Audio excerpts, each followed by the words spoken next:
The Hornets lose again, and they lose bad. They lose to the Hawks last night. We'll dissect that game. Also, we'll please the tease from yesterday. Is there a single player you wouldn't get rid of on this roster if it meant you would get Cooper Flagg? Is there a player that you would not be willing to get rid of for Cooper? We'll talk about that as well today on Locked On Hornets.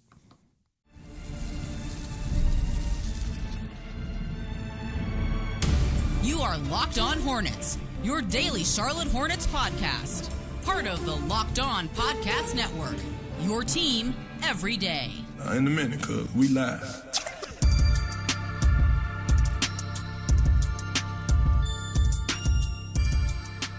It's Locked On Hornets, part of the Locked On Podcast Network. It's your team every day. Thanks for making us your first listen. We're free and available anywhere you get your pods, and that includes YouTube, where Doug grabs the marker. That means he's ready to go. Doug Branson of everyhornetsboxscore.com, also of Locked On NBA. He's hosting Locked On NBA with Matt Moore and Hayes. I'm Walker Mail. You can listen to me on WFNZ every weekday from 12 to 3 p.m. This episode is brought to you by Prize Picks. You can download the app today and use code Locked On NBA to get $50 instantly when you play your first $5 lineup. Prize Picks, run your game. And we also have a newsletter, the Locked On Hornets newsletter, daily newsletter. One stop for ultimate team and league coverage delivered right to your inbox. You can sign up for free right now at LockedOnDaily.com. That's LockedOnDaily.com. You can start your day with the all-new free Locked On Hornets newsletter. Lost last night. Bad one. Bad. It took a little while for this one to get out of hand, but it did get out of hand. The Atlanta Hawks, they win 134-102, but we saw LaMelo hit the injury report. If you have a late ad for LaMelo on the IR and you see that he's questionable, but it's trending downward, I pretty much guess every time LaMelo is not going to suit up. As soon as he was on the injury report, I figured he wasn't going to play. Same thing for Miles Bridges. So now, unquestionably, your two best players over the stretch of at the beginning of the season, it was LaMelo, and at the end of the season, it's been Miles. You don't get any of them last night. Both of them are gone from this game. So it was already going to be a tall task. Charles Lee answered some questions about it before the game. He said, we're going to find guys that are ready to play, that are going to bring all the competitive spirit as much as they possibly can. And God bless them. They can try. Damian Baugh, he gets a start, played 33 minutes last night. DaQuan Jeffries plays over 30 minutes last night. Seth Curry getting a rare, not only just big-time minutes game, but also getting the start last night with over 25 minutes in this one. Wendell Moore, Nick Smith Jr., Marcus Garrett all getting over 20 minutes as well. They lose. They lose by 30 points. Thoughts on the game, Doug Branson? Yeah, no LaMelo Ball. He less hit the injury report than just slid down it. You know, I mean, it started out, he was fine, then he was questionable, and then he was out. And then now Miles Bridges did hit the injury report hard with a rest designation, and a well-earned one. I don't think the NBA is going to have any problem with that because he played, nearly every game in February and into March, so that's fine. But the Hornets were short on firepower, they were short on experience, and just short in general. I mean, I thought just size-wise, they were struggling to match up. And then the one tall guy that they did have in Mark Williams, they kept putting him in situations where Onyeka Okongwu would get open for three and knock down the shot over top of him. The Hornets, if they're doing anything that's a blatant tank, it's how aggressively they're playing drop defense, because teams are just shooting over the top of it every single time. And the Hornets can't do anything about it or refuse to do anything about it. You know, I thought there were a few of those Okongwu threes that were just inexcusable. They would have been inexcusable had this game been a serious game, but it wasn't. The Hawks' dominant third quarter. I thought Josh Green was particularly bad in this one. He finishes at the bottom of the game score, 2 points. Just a Josh Green, a classic Josh Green 2-point game. 2 rebounds, 3 assists, a -24 in this one. 1 of 6 from the field, was not aggressive at all, which is just insane because there's no LaMelo Ball. There's no Miles Bridges. You're making the mid-level exception. I think you should take more than 6 shot attempts, or maybe you shouldn't if you're not going to score with any kind of efficiency. But it wasn't just the scoring. It was bad defense. It was bad handles on the ball. It was bad passing decisions in the third quarter. Awful game. Also awful game, Wendell Moore Jr. He was the one. I thought there was a lot of effort in this game. I thought Damian Ball had a lot of effort. I thought Nick Smith Jr. didn't shoot well, but he was engaged. DaQuan Jeffries was super engaged. He just loves to score against Atlanta. But Wendell Moore Jr., man, he turns the ball over, just disengaged on the defensive end of the floor, not focused on the offensive end of the floor until the game was well out of hand. Just a bad game from him, too. This game made me frustrated. Yeah, it looks like it. We have spicy. Should we go with the first letter of your first name or the first letter of your last name here? Spicy D! Well, I might go Spicy B, but Spicy D! Okay, fine. You win. Spicy D here on the Locked On Hornets podcast. He was frustrated. That is the angry alter ego of Doug Branson. Poor Josh Green. Not that we've totally turned on him, but we kind of have. Where it's just like now you put a magnifying glass to his box score every single game. It was funny. Against the Spurs, Doug, everybody that you had grown increasingly frustrated with went off on that San Antonio game. Everybody that you had just chastised the episode before, but now they're right back to it, baby. And we knew they were going to go right back to it. We knew it was going to happen, but it's true here against Atlanta where the shot just wasn't falling for him. So if you're going to be Spicy D, I'm going to try to be Happy Dub. I'm going to bring DaQuan Jeffries into the fold. I want to put the spotlight on him. I feel like we should have a little tiny bit of a DaQuan Jeffries conversation. He's been doing some good things, in my opinion. DaQuan was a throw-in. DaQuan was a throw-in in this trade when you got him, Karl Anthony Towns going to New York. Then you need to create a little bit of money. Jeff Peterson, hey, send us your contract. We'll also take some picks. We'll take DaQuan Jeffries off of your roster for you. 8 of 12 in this game, 3 of 5 from distance, 19 points. 5 of 9 against San Antonio. He was 2 of 11 against the Clippers, so not good there. But also 20 points against Atlanta. You brought up how he likes to score against Atlanta. You're right, the last couple of games. It's not like the numbers are phenomenal. I do think they've been a little bit better here in 3 of the last 4 games, though. I just want to give a little tip of the cap. I want to shout out DaQuan because he is small. And they put him, if you're talking about guys that are small that have to play in the front court quite a bit, Musa Diabate, he's better equipped, even though I know you say he's not a center, and I'm with you on a contending team. Played power forward in this game with Miles Bridges out. Yes, he did. Yes, he did. Shorter player playing in the front court. DaQuan Jeffries also, like, shorter player that they'll play in the front court, except significantly shorter than a Musa Diabate. I find him to be very active. I find him to put forth a lot of effort. Charles Lee clearly trusts him more than a lot of other players because he's also playing 30 minutes a night, and he does so pretty consistently, especially when you're talking about the injuries that keep the stars off of the floor.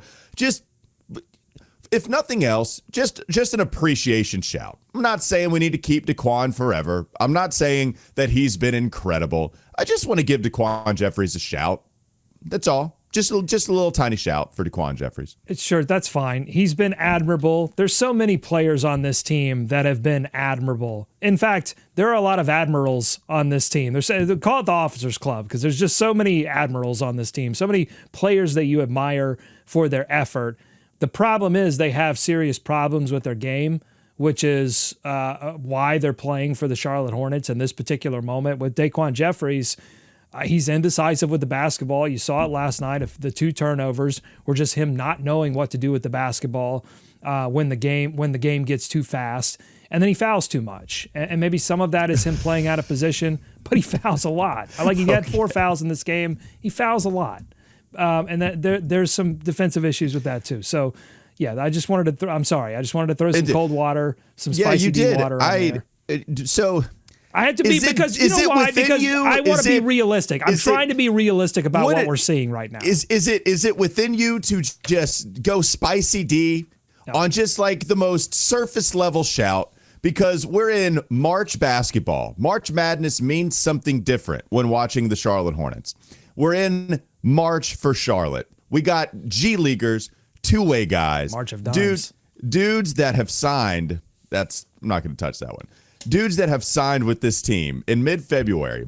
Spicy D! Marcus Garrett getting over 20 minutes, okay? He just got called up for the first time, and Marcus Garrett is getting over 20 minutes.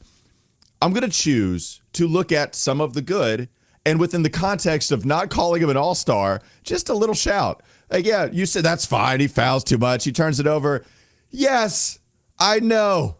I know he's not a good basketball player, which is why we haven't brought him up ever, except for just a little floater of a nice thing to say about him. But that's it. We can move on. I just wanted he's a to say very a good. little. No, listen, he's a very good basketball player. He's just not a rotation level NBA player on a team that is competing for a play-in spot or a playoff spot.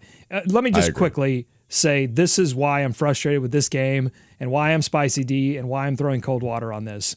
Okay? I got a little curious after this game about the stretch of losing that the Charlotte Hornets are on right now. So let me give you this. If the Hornets lose out, which is a very real possibility, Musa Diabate goes down with what looked like a serious right leg injury, had to be helped off the floor. The injuries continue to pile up. That's going to probably make them more scared to play LaMelo Ball than less scared down the stretch. Got some good news on Josh Okogie that we can talk about later in the show. But losing out is a very real possibility. If they do that, they're going to tie the expansion Hornets, 1989 to 91, for the franchise record for losing over a 3-year stretch. Now, the Bobcats from 2010 to 2013, which include the 7-59 all-time losingest season in NBA history, they have less wins at 62 over 3 years, but they also have less losses because the 7-59 year, as you remember, was a lockout year. But if they lose out, they would only win 65 games over the past 3 seasons. There are 50, 60-win teams in one season sometimes. 65 games over 3 seasons. That would tie the expansion Charlotte Hornets. And they're going to do it a little bit on purpose. they're going for it a little bit. Coming up next on the Locked On Hornets podcast.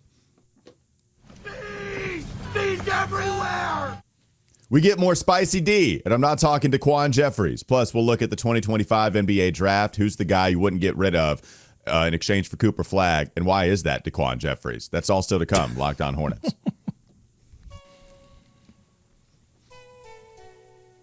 This episode is brought to you by Prize Picks. Basketball season is heating up, and there's no better way to get in on the action than with Prize Picks, the best place for daily fantasy sports. With Prize Picks, you just pick more or less on at least 2 player projections for a shot to win up to 1,000 times your cash. It's easy to use, available in over 30 states, and it lets you mix and match projections across different sports. You can get Prize Picks simply. You can set your lineup in less than 60 seconds, and you can stay engaged all game long, so it's quick and easy. You have fast payouts. You have fast payouts as well. When you win, your money hits your account in as little as 15 minutes. There's no waiting around. Plus, you get Taco Tuesday deals. You could have got in on this yesterday. Every Tuesday, Prize Picks discounts select player projections up to 25%, giving even more values to your lineup. You can download the app today and use code LOCKEDONNBA to get $50 instantly after you play your first $5 lineup. That's code LOCKEDONNBA for $50 instantly after you play your first $5 lineup.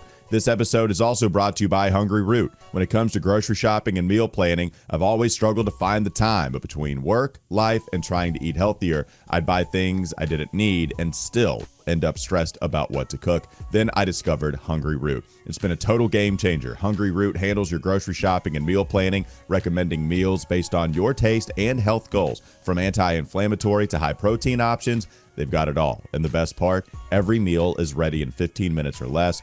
It's quick, it's healthy, and they give you delicious meals delivered straight to your door. It does not get easier than this. You're going to love Hungry Root as much as I do. For a limited time, you can get 40% off your first box and a free item in every box for life. Go to hungryroot.com/LockedOnNBA and use code LockedOnNBA. That's hungryroot.com/LockedOnNBA, code LockedOnNBA. hungryroot.com/LockedOnNBA, code LockedOnNBA. Don't miss out. The Hungry Root.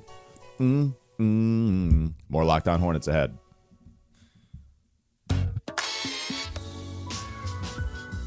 Any other observations from this one, or do you want to move on to the draft? I got something positive for you from this game. You ready for this? I am. Going to turn this show around. Mark Williams passing out of the short roll. This was a weird game. Felt almost experimental as they got the ball to Mark Williams, mid-paint. and he was moving the basketball into the corner.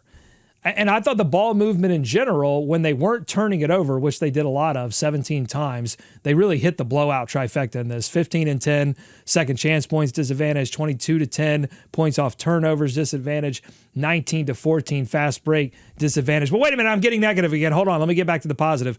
Mark Williams passing out of the short roll, it looked really good. Problem is everything else looked terrible. The defense on Okongwu, the trying to hit the shots at the rim, couldn't do it, took it up too weak, was getting his shot blocked.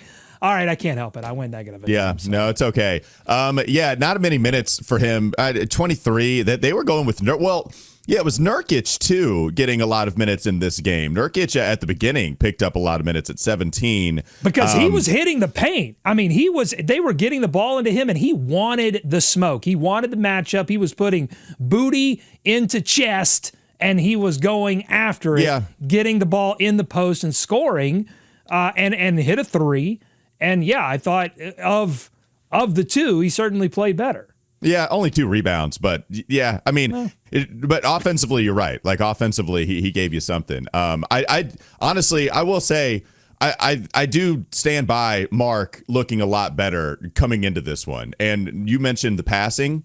7 assists against the Clippers, too. So this is 2 straight games where they've been experimenting with Mark coming down the seam and then kicking out as he's doing the short roll, and he's rolling off of these pick and roll situations and just hitting the seam and then kicking out from there. 7 assists against the Clippers and then 5 assists against the Hawks. So something to experiment with. I've always thought his vision was better than what was utilized, but they're usually just not using him as a source of their offense. When you don't have LaMelo Ball, and you don't have any guards that you can trust to facilitate the offense, this is the time to experiment with that very thing. Who's another guy that has decent vision? Hey, Mark has decent vision, and he's not going to turn it over because he can just lift it over his head and not have anybody, come swat at it. I guess he did have 3 turnovers, but still better than some of the other answers that you had out here facilitating the offense. So that's what they did with Mark. Cooper Flagg can facilitate a little bit. I know that. If they bring him in, he can be that secondary ball handler that can create for himself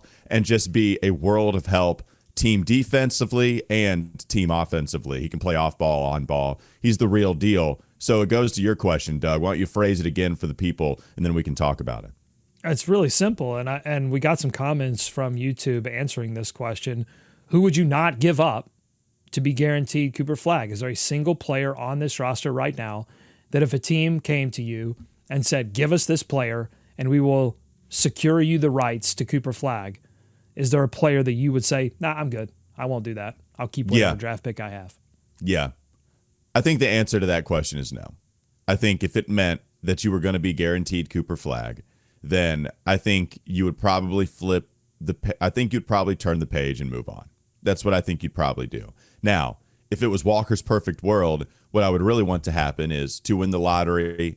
I still want to keep LaMelo. I want to see LaMelo and Cooper work together. I want to keep Brandon Miller. And then everybody else is you can trade. Everybody else could be on the block, and you could try to figure out exactly what best suits this team. I'd like a Grant Williams on the team, right? I think he would help given what kind of role he would play, but clearly he's not untouchable. Same thing with Trey Mann, some scoring off of the bench, right? It would make some sense, especially with his defensive chops that he was showing at the beginning of the season too.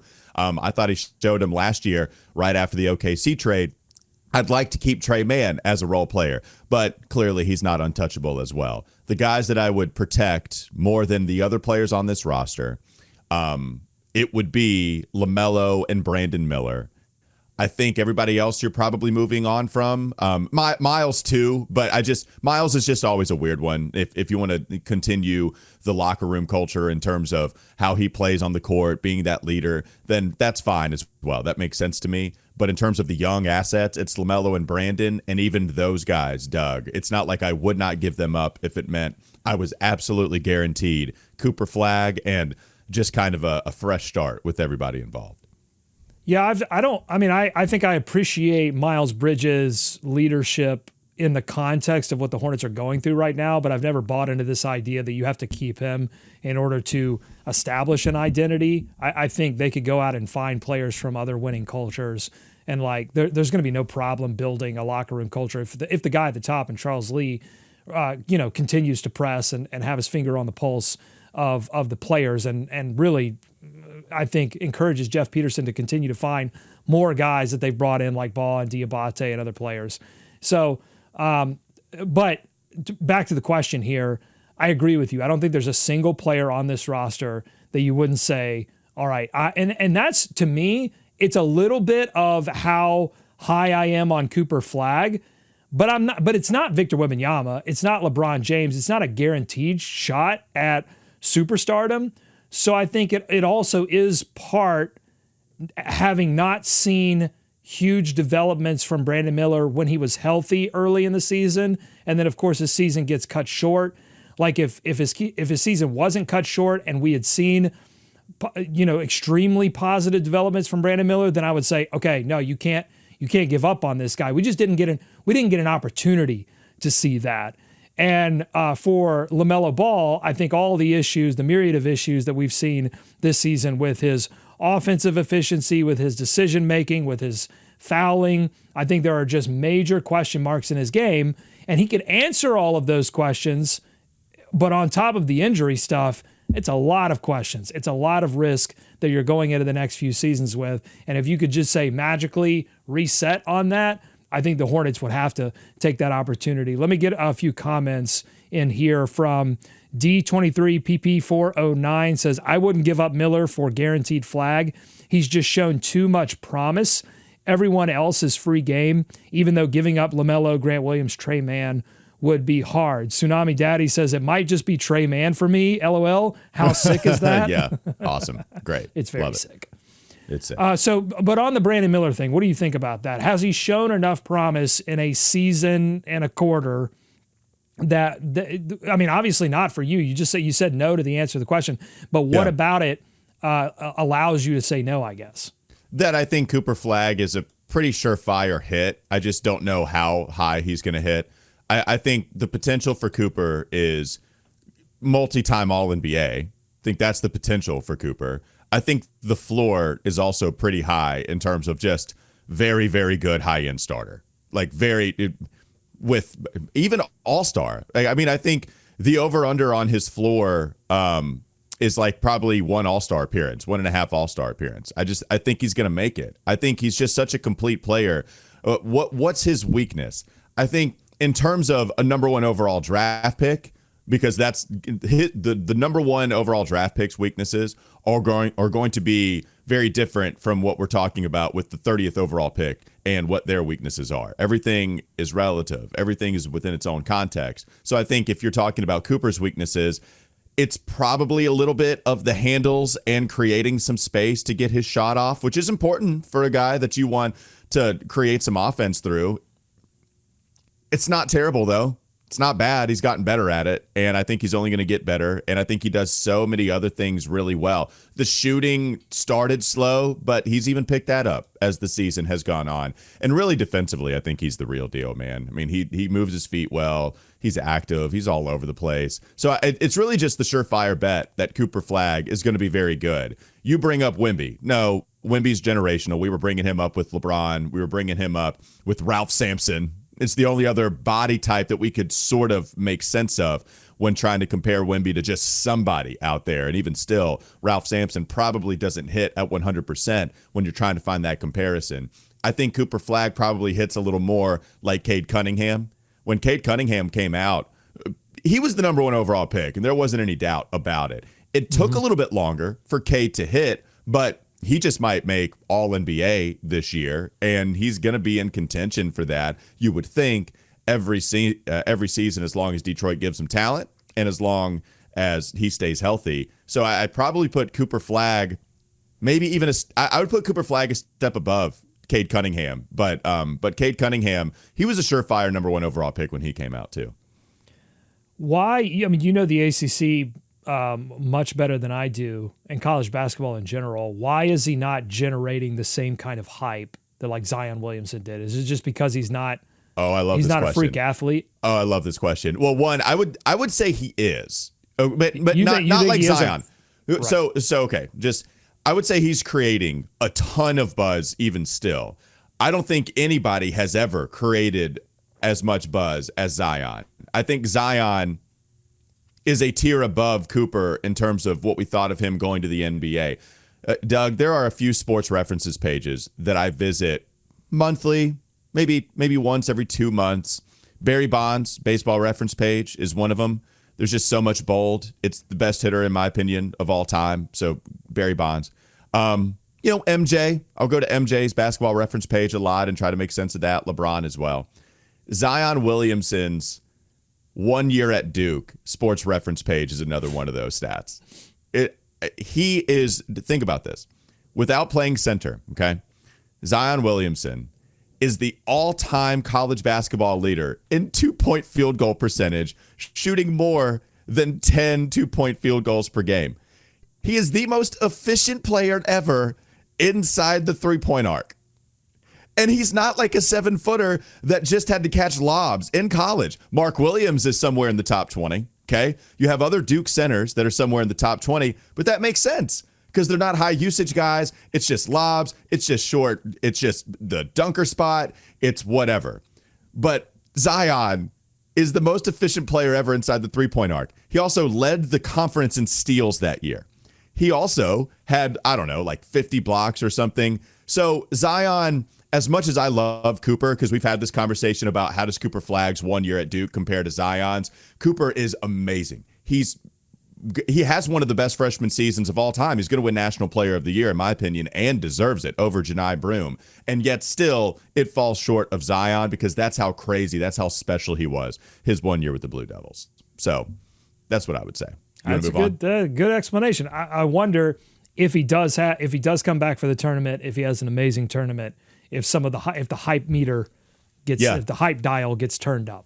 It's one thing missing from Zion's resume because Cam Reddish just never turned out to be the Cam Reddish they thought he would be at Duke, and they had to survive to get to the Elite Eight, I think. I know they got to the Sweet 16, but they were close calls. If Cooper Flagg and Duke wins the championship, then that's going to turn it up a lot more. That would be the case against Zion. Okay, coming up next on the Locked On Hornets podcast. Bees everywhere!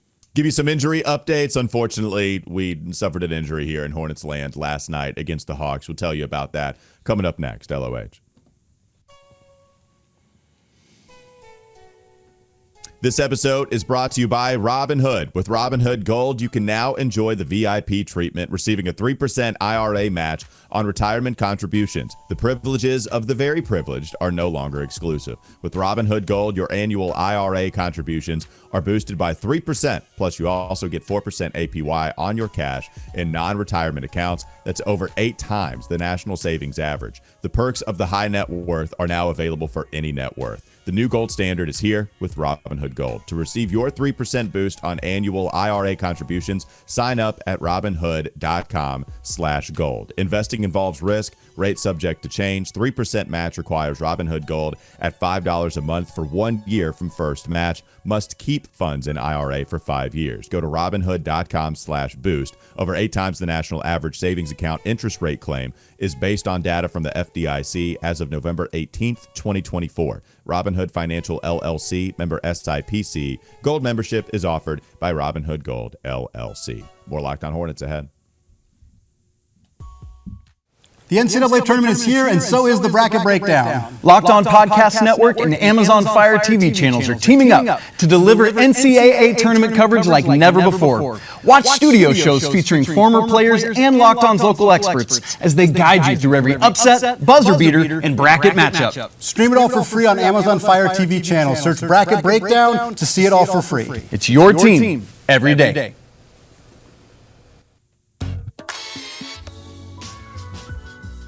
Unfortunately, Musa Diabate goes down with an injury last night. He injured his right leg. He was grabbing the lower hamstring area after he left. Charles Lee answered some questions after the game. He said he's brought such an infectious competitive spirit and joy to the game. Every time he checks in, it feels like he does something impactful that helps lift our team. The official diagnosis for Musa's injury, I did not see it, but I know it was the right hand or the right leg injury, hamstring area. I don't know if you saw it, Doug, but what did you think about Musa's injury?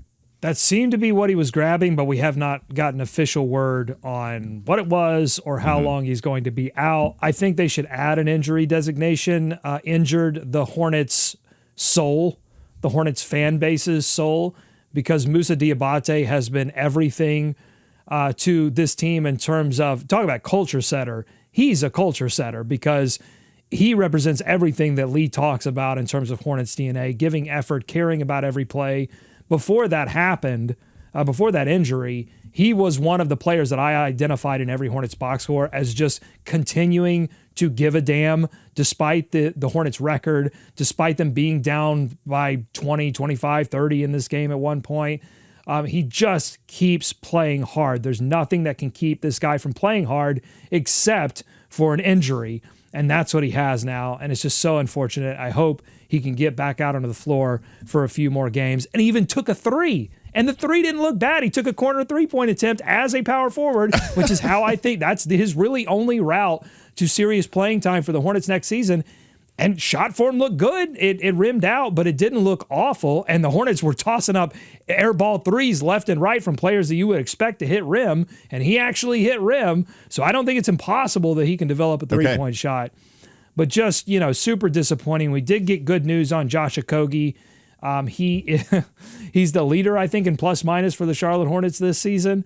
And he could be back as soon as Thursday. He did 5-on-5, did some contact. They're going to see how he feels today and then give an update on his status. So, this is how it is with the Hornets, soul for soul. If you get good news on Josh Okogie pregame, we all should have been expecting it. Who's going to go down? And unfortunately, it was Musa Diabate. Yeah, unfortunately, it was. You mentioned not giving up players. Clearly, Musa Diabate is not somebody that I would hold on to for dear life if it meant sacrificing Cooper Flagg. But I'm actually the thing that I will say about Musa, I really don't want to give him up. Even if and when we become a contending team, I have no problem. Like I'm trying to think of because clearly he has a price that I would trade him for. But I'm trying to think of what that would be, because if you're just talking about in terms of what he provides on the court, I don't know what exactly 100 cents on the dollar would mean. I don't know what that would be. But what I do know is that whatever that is, I'd probably ask for 150 cents on the dollar. Because if we're trying to set Hornets DNA, if we're trying to set something as a culture, if we're trying to bring in somebody as a guy that does and can play decent minutes and really help you, because defensively and offensively, I mean, he's been helping the Hornets with his activity. I just don't know what it would take to get rid of him. Clearly, he's got a price. I'm not saying he's untradeable, right? I just don't know what it would take. I love him. I absolutely love him. I don't want to get rid of him. This is, I'll give you the analogy here. This is a white elephant, dirty Santa sort of situation where you identify what you really like in the dirty Santa game and you get it. And look, you cannot stop someone from stealing it from you. But you can not highlight it. You can set it down beside you. You can really hype up other stuff. I've done this before. I'm like, that's a great, you know what? I wish I had gotten that. That's a great gift. Don't worry about my gift. That's a great gift. Don't worry about my Musa. Yeah. Don't worry about my Musa. My Musa's fine. My Musa's over here. It's kind of did you move Musa behind your back? No. My Musa's still here. Did you get DaQuan Jeffries? Have you seen him against Atlanta? Oh my God, DaQuan! How did he get DaQuan? Look at this guy! Oh my God. Anyways, Musa, Who got Diabate? No, he's behind my back. Is where he is. I don't know what you're talking about. One more crazy stat on Cooper Flagg before we get out of here. This is an article that was written on January 31st, 2025 by No Ceilings. Great Substack, does a lot of great draft coverage.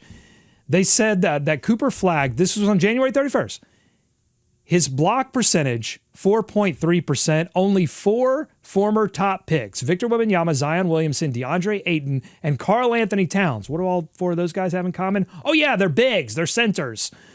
They all 4 of those guys have higher block percentages. 4.3%, written on January 31st. He ended his regular season campaign for Duke with 4.6%, even higher block percentage. That's nuts when you consider he's a forward. Yeah, wait, did you say Zion was in there as well? Yeah, Zion, Victor Oh. Wembanyama, DeAndre Ayton, and Karl Anthony Towns. No, I'm sorry. Please go look at Zion's freshman year at Duke. The block percentage, Zion is shorter than Cooper Flagg. He is shorter than that man. And he also played forward. Please. No, and this is all great. Yes, bring me Cooper. Bring me all of Cooper at number 1. But I need people to go obsess over Zion's 1 year at Duke and his stats. And then just go to YouTube and then experience the fun of the highlights as well. In clutch moment situations, Zion also delivered. It's the best college basketball year I've ever seen in the ACC. My fault. Zion's not a center. 6'6". That's crazy. His height is crazy. It's crazy. I can't compute. It melts my brain. It's mush. Anyways, that's the white elephant gift. That is an actual elephant, and you can't hide it. There's just nothing you can do. And the Hornets, the Hornets might have an opportunity to take it from New Orleans. You know, it was always an intriguing option. We gave it life, even if we turned it down because of some of the stuff that he had experienced in the NBA, because the idea is if you move on from LaMelo or you're looking to pair somebody with LaMelo, then you wanted that leadership. You wanted somebody that was dependable, that could stay on the floor. And so that wasn't Zion. That would be kind of shuffling the deck chairs, not on the Titanic, but it'd be shuffling the deck chairs, and you'd still end up with the same chair to some way. I would say Zion now looks great. And yeah, the price has gone up though. Yesterday's price is not today's price. It would require I think it would require giving up Brandon Miller. But would you do and finding contracts to match? I mean, if you could go into a season with LaMelo, with Zion, with Cooper Flagg, with Mark, pretty enticing. Look at you It's including the hope. Mark in there. The hope. There you go. We're sick off of it. That'll do it. Spicy Thanks Z. for making us your first listen. We are free and available every single weekday, and you can catch us anywhere you get your podcast. We mean it. Apple, Spotify, we mean it when we say anywhere you get your podcast. Also, check us out on YouTube. Doug Branson not only hosting Locked On Hornets, but also hosting Locked On NBA with Matt Moore and Hayes. I'm Walker Mail. You can listen to me also on WFNZ every weekday from 12 to 3 p.m. Have a great rest of your day. We'll be back with you tomorrow.